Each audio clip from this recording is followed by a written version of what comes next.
la Revolución Rusa, un hecho que marcaría un antes y un después en las políticas y gobiernos de algunos países. En agosto de 1914, las alianzas internacionales firmadas por el zarismo llevan a Rusia a luchar al lado de Inglaterra y Francia en la Primera Guerra Mundial. Pero el conflicto es un desastre para los rusos. La falta de alimentos, las derrotas militares y el elevado número de víctimas provocan un intenso descontento entre la población. Oprimido por las clases superiores y el propio régimen zarista, el pueblo ruso, formado en un 80% por campesinos, sale a las calles de Petrogrado en febrero de 1917 para pedir el fin de la guerra y la mejora de las condiciones de vida. A esta insurrección sigue una huelga general, y la presión ejercida por los soviets, asambleas populares compuestas de obreros y campesinos, y los grupos revolucionarios llevan al zar Nicolás II a abdicar. Rusia se mantiene en la guerra. La situación se agrava cuando en abril llega a Petrogrado desde su exilio en Suiza el líder bolchevique Vladimir Ilich Ulyanov, popularmente conocido como Lenin, que hace un llamamiento a favor de la salida de la guerra y se muestra partidario de tomar el poder por la vía de la insurrección. Sin embargo, el enfrentamiento de los bolcheviques con el nuevo gobierno dirigido por Alexander Kerensky obliga a Lenin a huir de nuevo. Pero al poco tiempo regresa a Petrogrado y convence al partido bolchevique de la necesidad de actuar a través de un nuevo poder obrero basado en los soviets. Bajo la estrategia de Lenin y la importante acción organizadora de León Trotsky, ambos inspirados en las ideas de Karl Marx, en octubre de 1917 se produce la insurrección definitiva. A la llamada de Lenin, grupos de obreros, soldados y ciudadanos armados se apoderan de lugares clave y asaltan el Palacio de Invierno. La acción de la Guardia Roja, creada y dirigida por Trotsky, reduce al gobierno provisional y el poder queda en manos de los bolcheviques, con Lenin como líder indiscutible. Con el nuevo gobierno queda abolida la propiedad privada y las tierras de la corona, la iglesia y la nobleza son expropiadas y pasan a los campesinos que las explotan. Se reconoce el derecho a la autodeterminación de los pueblos que integran el imperio y se firma un armisticio con Alemania como paso previo a la paz de marzo de 1918, que lleva al país a la retirada de la Primera Guerra Mundial, aunque por este tratado Rusia pierde Polonia, Estonia, Letonia y Lituania y concede la independencia a Finlandia y Ucrania. Aunque la revolución ha triunfado en casi todo el imperio y los bolcheviques logran crear el potente ejército rojo de la mano de León Trotsky, la resistencia contra los revolucionarios sigue viva, inspirada y dirigida por una fracción del viejo ejército zarista y miembros de la antigua clase privilegiada, que acaban formando el llamado Ejército Blanco. Da comienzo así una cruenta guerra civil que se saldará con millones de muertos y la ejecución por parte de los bolcheviques de la familia real. Con la victoria final del Ejército Rojo se afianzará el nuevo poder soviético. Los sucesos que tienen lugar en Rusia en los primeros años del siglo XX no solo suponen la transformación, por primera vez en la historia, de un imperio absolutista en un Estado comunista, que con el tiempo se convertirá en una de las dos superpotencias del planeta, sino que por sus consecuencias nacionales y mundiales, la Revolución Rusa de 1917 constituye el acontecimiento político y económico-social más importante del siglo XX. Bueno, pues para hablar de todo ello y profundizar un poco más en el tema, nos hemos traído a la mesa de tertulia a Carmen Claudín, directora de investigación de CIDOB, Centro de Estudios Internacionales de Barcelona. Nos acompaña también Carlos Enrique Bayo, redactor jefe de Internacional del Diario Público.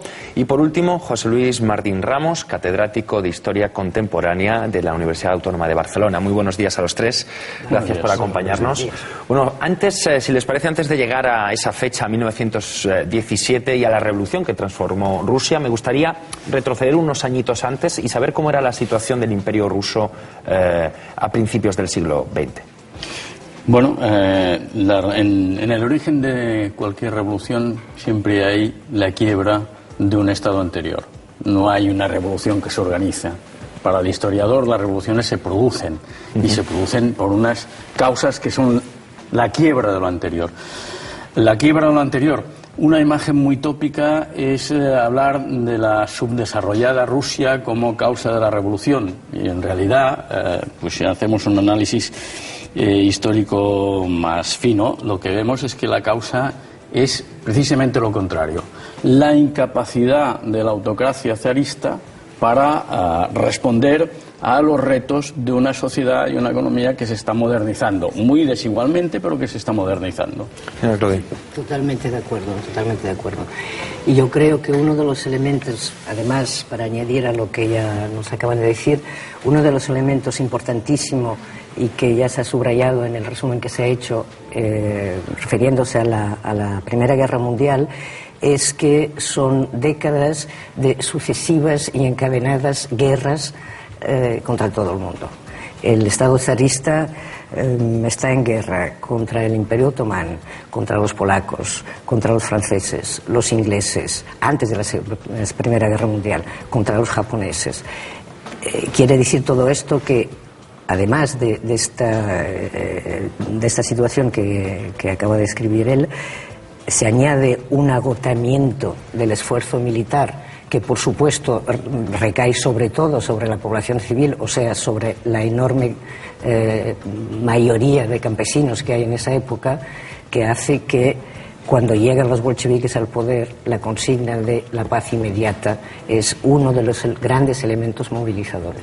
Además, yo creo que hay que tener en cuenta que la industrialización acelerada en la que se embarca el zarismo se hace con unas condiciones mucho peores incluso que las de la revolución industrial en el Reino Unido.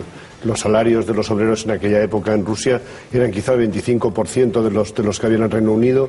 Las jornadas laborales eran de 15 horas. Los niños trabajaban a partir de los 12 años. Las condiciones de insalubridad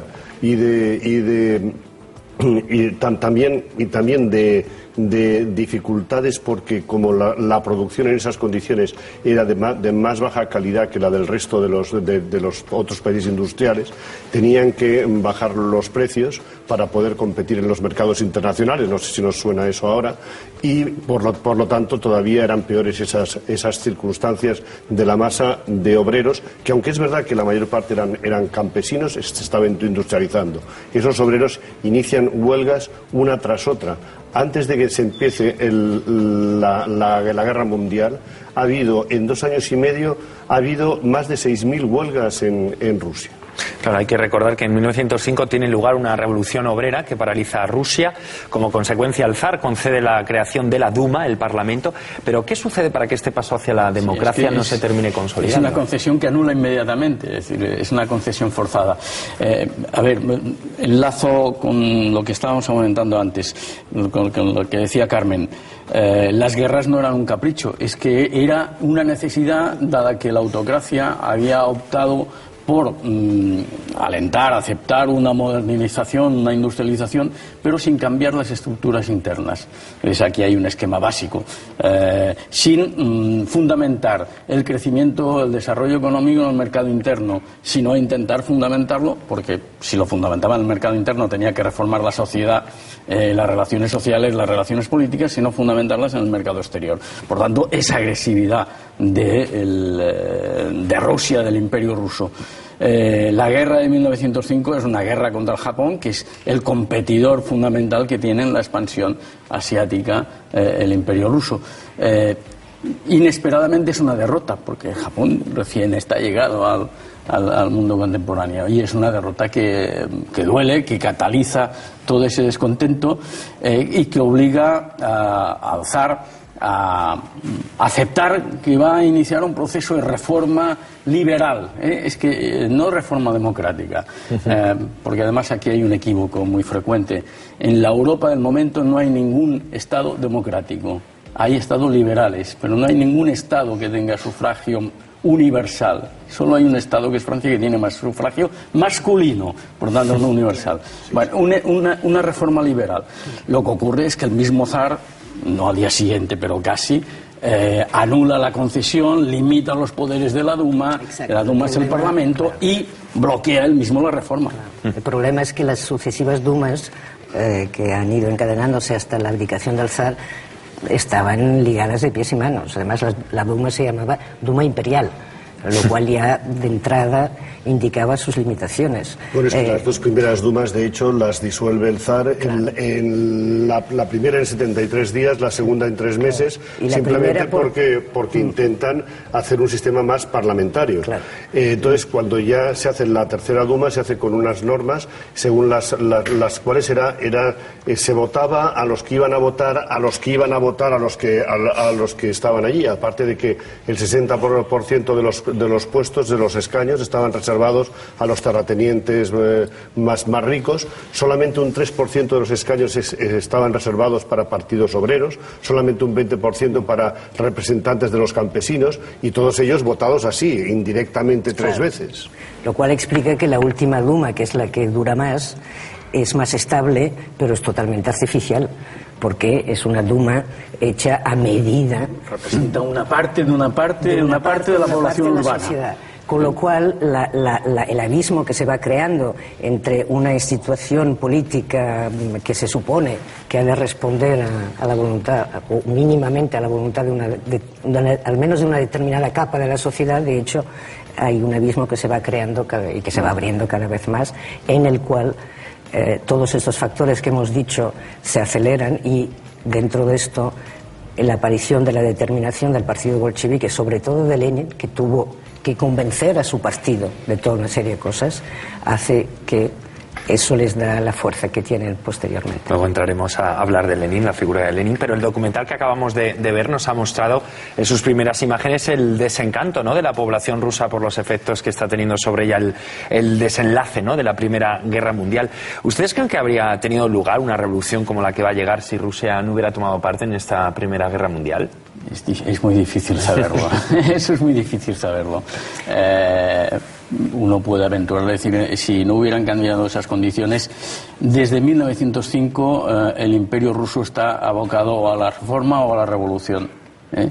La guerra acelera, cataliza, pero a mí no me gusta. Bueno, de todas maneras, la derrota una tras otra del ejército es lo que hace que al final los soldados se nieguen a reprimir las manifestaciones obreras y las revueltas campesinas, y eso es lo que también permite la revolución. Al fin y al cabo, cuando el zar abdica es porque ha dado la orden al ejército de reprimir la revolución, y el ejército le dice que no cumplirá esa orden. Hay que tener en cuenta que el nivel de vida, las condiciones de vida del ejército raso eran absolutamente lamentables comparado con la mayoría de los ejércitos europeos occidentales. De todas maneras, yo creo, evidentemente es casi inútil hacer retrospectivamente una conjetura de este calibre, pero yo pienso que sí, que la Primera Guerra Mundial, en el momento en que aparece, cambia radicalmente la situación. No sabemos, de no haber ocurrido esta Primera Guerra, qué hubiera ocurrido, pero a lo mejor hubiera dado un cierto espacio al intento que se consigue después de la abdicación del zar, para llevar el camino por otro lado. Sería ya el que pasó con la Revolución de Febrero. Y déjame decir una cosa, que es para reforzar la idea de ese imperio, de esa autocracia y de la inadecuación al momento histórico de esa autocracia. Cuando estalla la guerra, todos los gobiernos europeos, menos uno, que será el ruso, se constituyen como gobiernos de unidad nacional. Son más o menos gobiernos de unidad nacional, pero gobiernos de unidad nacional. El gobierno ruso continúa siendo un gobierno de la corte imperial del zar, autócrata. Es incapaz que ese gobierno genere el consenso que el esfuerzo de guerra. No solo eso, es que además el zar en 1915 toma el mando directo de las Fuerzas Armadas personalmente, alguien que no tiene ni idea de estrategia militar, y abandona el gobierno en manos de la zarina Alejandra, de hecho en manos de Rasputín, y eso provoca la impopularidad inmensa del gobierno. Si les parece, nos situamos ya entonces en 1917, ¿verdad? La revolución tiene una primera fase, digámoslo así, en febrero febrero-marzo, cuando las manifestaciones populares, una huelga general y las protestas generales colapsan Rusia y llevan a la abdicación del zar Nicolás II.